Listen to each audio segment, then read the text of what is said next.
Nuevamente, bienvenidos. En este encuentro el tema está referido a los aspectos nutricionales específicamente. Y la pregunta que dispara la charla es: ¿cuáles son las mejores recetas alimenticias para la tercera edad? Gracias, Dr. Pressman, por derivarme a la señora Lidia, y espero que ella pueda compartir con nosotros las mejores recetas para llegar a esa edad. Procuraré valorar su estado nutricional y consideraré alguna recomendación si es pertinente. Voy a cuidar su historia de vida lo mejor que pueda. Pensemos en estas fotos. Me imagino en la primera una cocina rústica, precaria, a la llama, preparando un plato rendidor para varios comensales. La otra tiene una mesada moderna, con lindos utensilios, menos improvisada. La tercera foto hace referencia a lo institucional. En general aquí los platos son más universales. Y por último, Lidia. Por su relato conocemos que cocinaba para sus hijos en un marco de pobreza, utilizando las vísceras de animales. ¿Conocía Lidia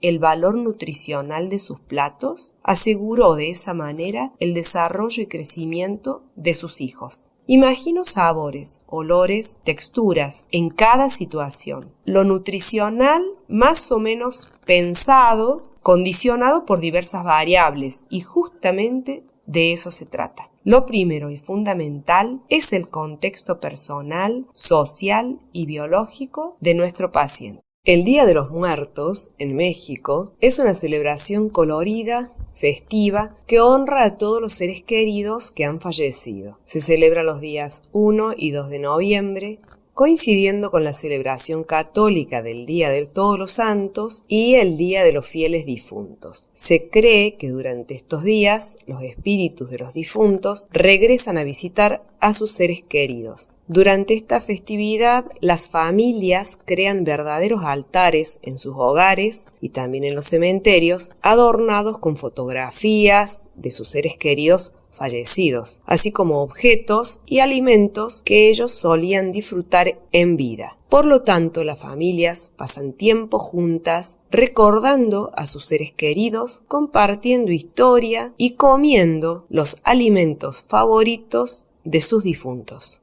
Siguiendo con la tradición y comensalidad, en la Argentina el 25 de mayo se come tradicionalmente un locro, conmemorando el primer gobierno patrio por el 1810.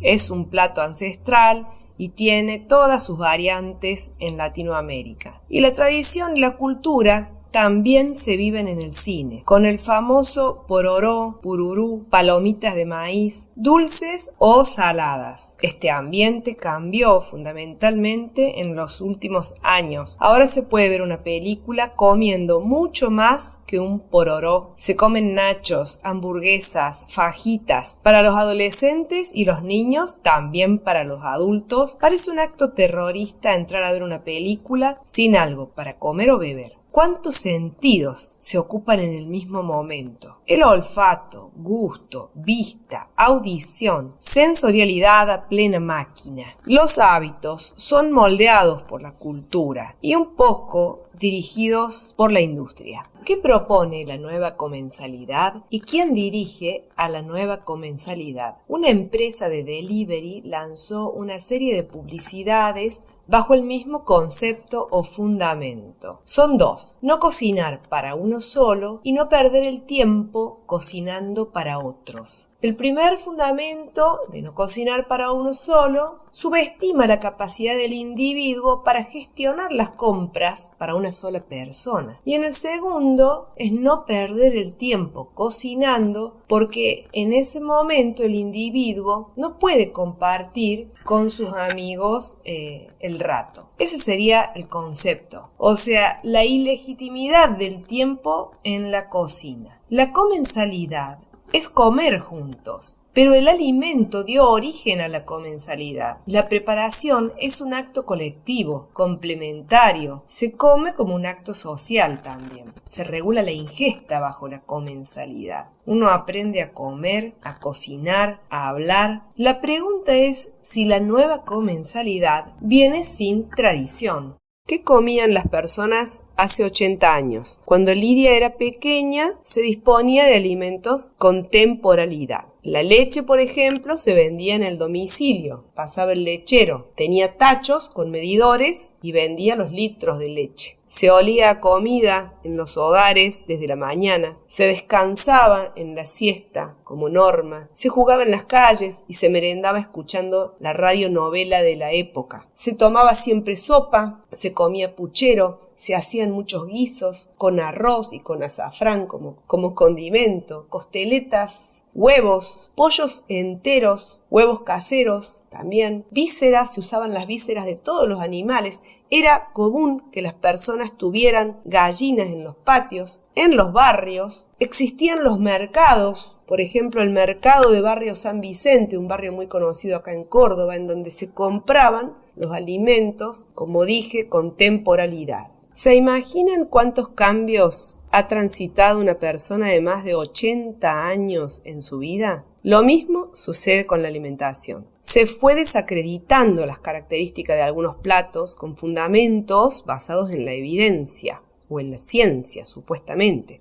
El claro ejemplo lo sufrió el huevo y la manteca. Ahora los pacientes preguntan, ¿cuántos huevos puedo comer por día? Yo prefiero responder, ¿cuántas galletas pueden comer por día? Son muchos los cambios que invisiblemente se transfirieron en estas décadas, suponiendo ventajas que no lo son y afectando directamente a la salud.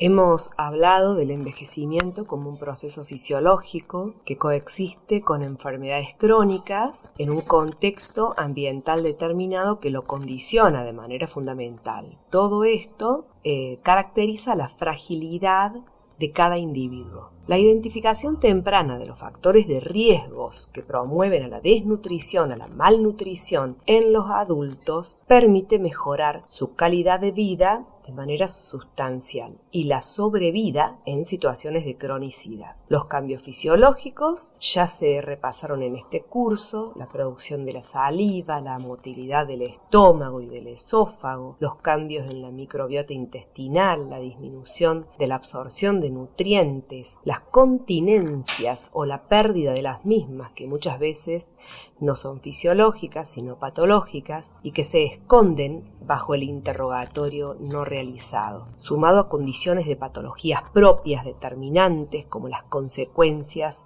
neurológicas de un ACV, un accidente cerebrovascular, a las disautonomías propias de la diabetes o las enfermedades neurológicas tan comunes en el adulto mayor. Pero lo que realmente condiciona la sobrevida, la calidad de vida, es la red de contención social y económica que es muy variable de individuo a individuo. Volviendo a Lidia, realicé una anamnesis detallada, un examen físico y solicité un laboratorio. El índice de masa corporal de Lidia es de 23. En adultos mayores, lo normal es de 22 a 27. La sarcopenia suele estar presente y es independiente al IMC. La pérdida del músculo esquelético se asocia a debilidad, caídas, fracturas e incluso fatiga, depresión y deterioro cognitivo. Hay que poner mayor énfasis en la fuerza y la función muscular que en la masa o volumen muscular. Se puede valorar la fuerza muscular en el consultorio usando el ojo clínico como dinamómetro, al apretar la mano en el momento del saludo y observando la velocidad y tiempos de algunos movimientos. Hay un test llamado Get Up and Go. El paciente se debe levantar, caminar 3 metros, girar y volver a sentar, demorando menos de 14 segundos. Si es mayor a esto, supone un alto riesgo de caídas. Ayudar a identificar la debilidad muscular de nuestros pacientes con sutileza podría mejorar la adherencia a la actividad física y a los cambios nutricionales. En resumen, Lidia tiene 84 años, es pensionada, oriunda de Formosa, reside en la provincia de Córdoba hace muchos años y era taxidermista. Es derivada para un asesoramiento nutricional. Tiene la enfermedad de Parkinson, toma levodopa y se reconocen antecedentes de diabetes tipo 2 e hipertensión arterial. se rescató en la anamnesis cierto desinterés por los alimentos y la alimentación. Se registraron 4-5 comidas centralizadas en hidrato de carbono. El desayuno, la merienda y la cena consistían en una infusión que podía ser un café con leche, con pan, galletas, alguna mermelada y en ocasiones queso y fiambres. El hábito de cenar tipo desayuno o merienda es bastante frecuente en los adultos mayores y muchos lo refieren como algo liviano. El almuerzo era su comida principal y se rescataron 3 de los 7 almuerzos semanales con carnes. El resto era verduras, cereales, legumbres esporádicamente y quizás 2 huevos por semana. El cálculo inicial de las proteínas era apenas de 0,6 gramos kilo, sin considerar la biodisponibilidad de las mismas. Expliqué a Lidia la importancia de las mismas como macronutriente y ayudé a reconocerlas. Hablamos de las proteínas de origen animal y vegetal, comentando los gustos y adherencias. Las sugerencias se centralizaron en eso. Consideró con gusto incorporar huevos en el desayuno o en la merienda y acordamos 2 huevos por día. También ampliamos el uso de los quesos y le sugerí considerar la posibilidad de incorporar algún tipo de carne en sus almuerzos y pensar en modificar la costumbre de la cena con un nutriente de calidad. También la invité a incorporar y a probar los frutos secos y a retomar el hábito de comer vísceras, que es una excelente opción nutricional. Lidia se amigó con la manteca, con los huevos, y recuperamos en su memoria algunos platos que preparaba cuando sus hijos eran pequeños, de alto valor nutricional. El objetivo entonces era que comiera 1 gramo por kilo de proteínas por día, que coma verduras y frutas en sus platos, no era necesario hablar de cantidad con ella, y respecto a otros hábitos como el arroz y los fideos, considerarlos de una manera más esporádica. Le expliqué que los cambios deben ser graduales para mejorar adaptación y digestibilidad. Con la ayuda de sus familiares en la gestión, se pudieron llevar a cabo cambios en un porcentaje importante. Lo más probable en un adulto mayor es que el número de diagnósticos aumente con la edad y junto con esto el número de médicos que participen en sus controles. Esto se reflejaría a los medicamentos y, ¿por qué no?, a las confusas recomendaciones que incluyen los aspectos nutricionales. Quisiera compartir este artículo, Enfermedades crónicas no transmisibles en el siglo XXI, que desaconseja la intervención de las superespecialidades en el manejo del adulto mayor, las patologías prevalentes, destacando al médico clínico o médico gerontólogo de cabecera. El importante rol de este profesional se destaca en este manejo, pudiendo solicitar alguna interconsulta, descartando el término de derivación como tal. De esta manera se evitan las contradictorias indicaciones que sufren en muchas ocasiones estos pacientes.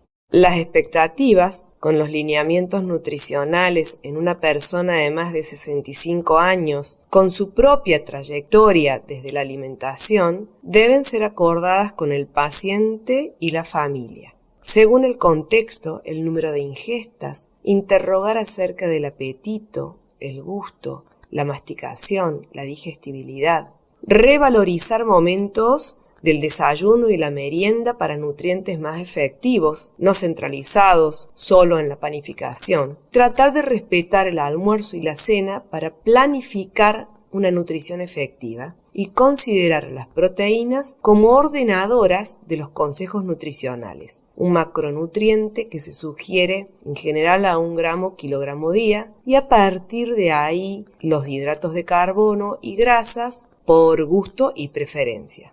La malnutrición está subestimada en el adulto mayor. Generalmente el diagnóstico suele ser tardío por múltiples factores que la distraen, por así decirlo, y en general suelen ser las mismas enfermedades. La mirada y el reconocimiento del médico de cabecera es fundamental para tomar las medidas lo más pronto posible. Y se deben buscar signos de malnutrición. Los más evidentes suelen ser las fracturas, la presencia de úlceras, la misma fragilidad o la tendencia a la inmovilidad, la pérdida de fuerzas y el volumen de masas musculares, los cambios en el peso o el autorreporte de fatiga, cansancio y debilidad. La velocidad en la marcha es algo que podemos valorar también en el transcurso de las consultas de nuestros pacientes mayores.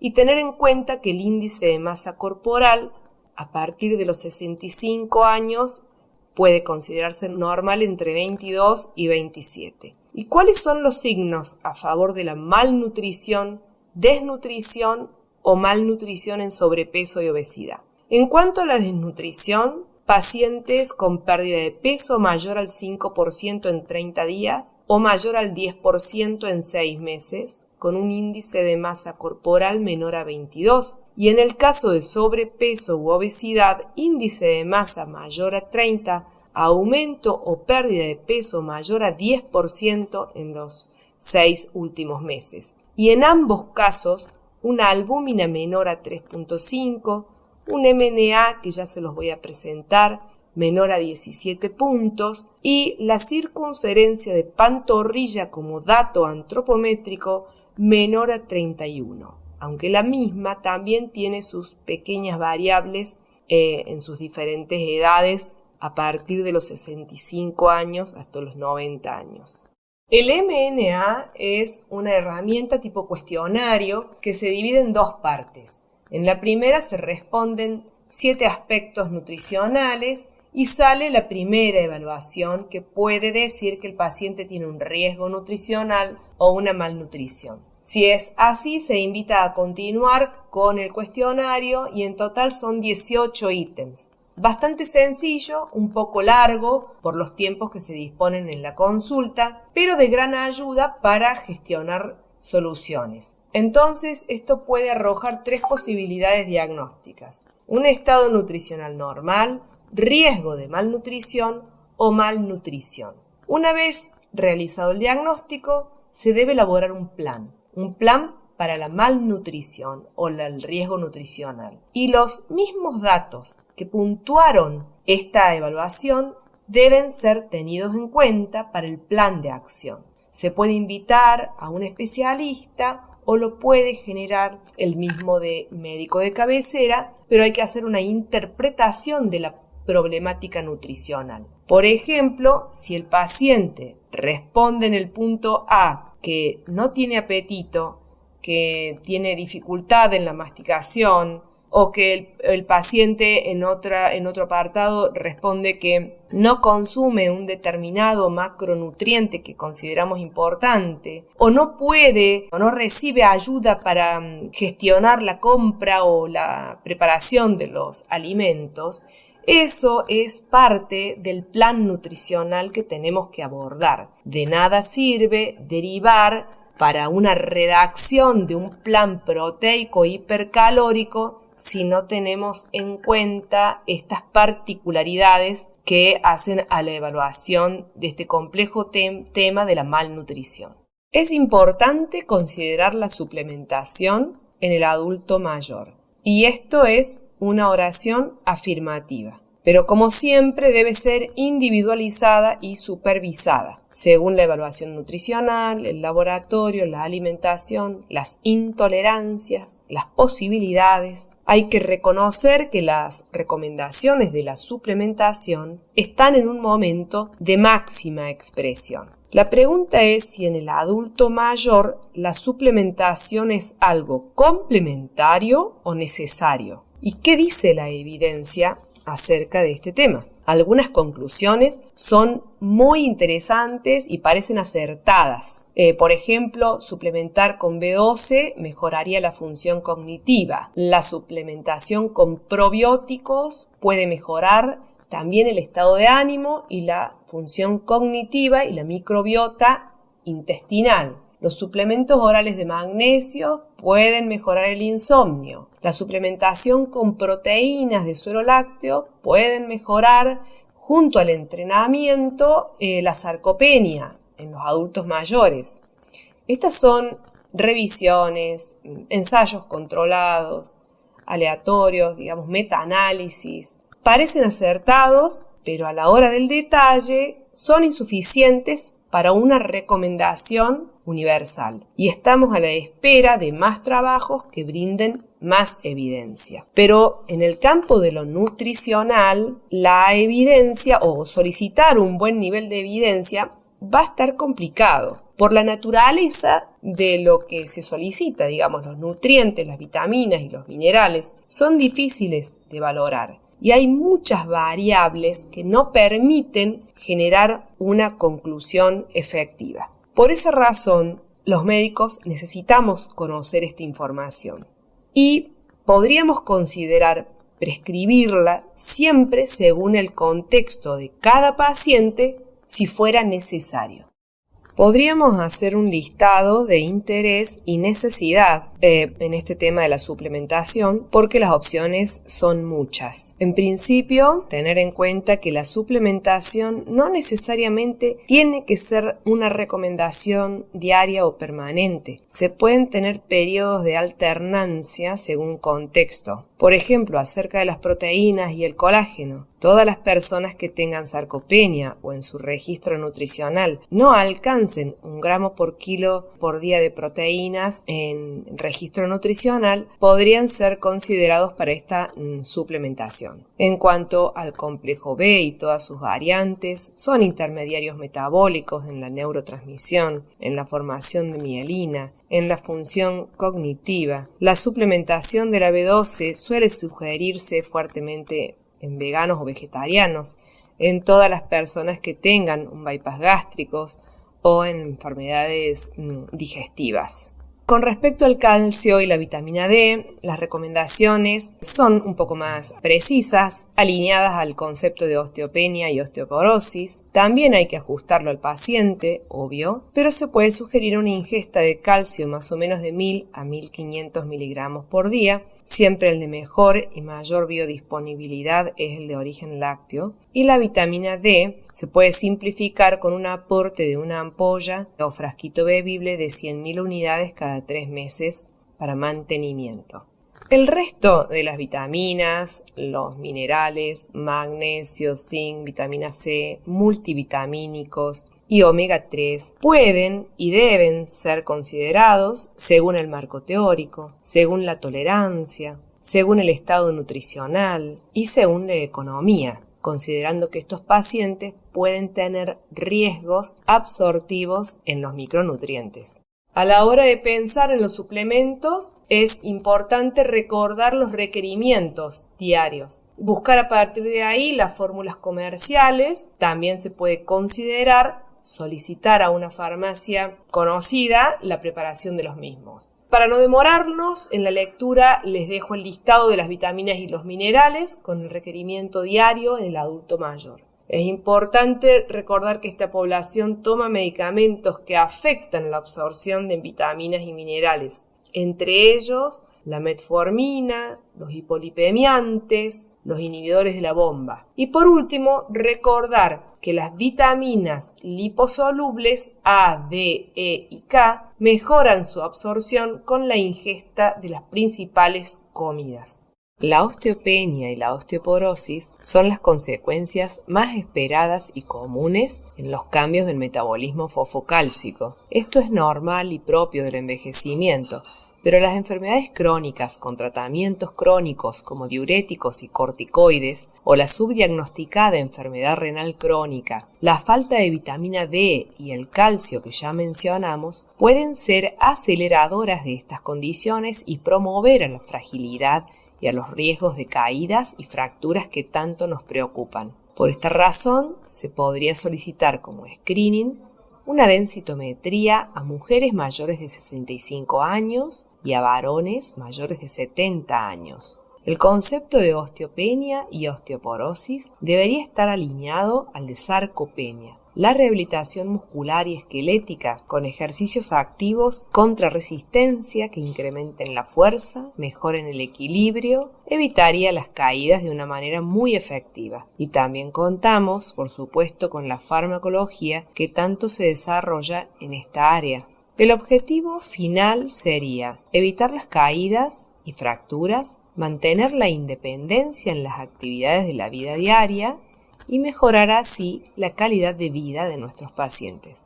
Por último, mencionaré algunas consideraciones finales. Suponer que el paciente no tiene la información es un buen punto de partida para la educación o reeducación nutricional.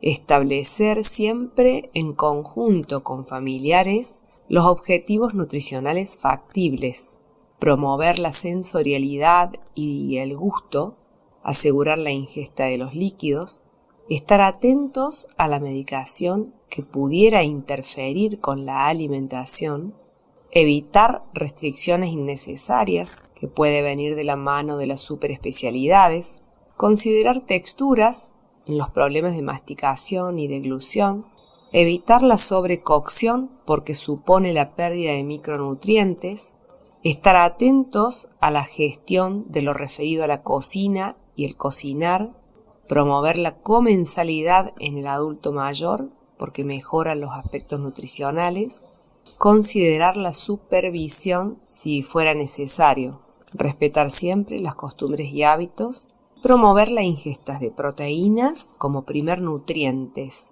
y la variedad de verduras, frutas, cereales, legumbres en la confección de los platos.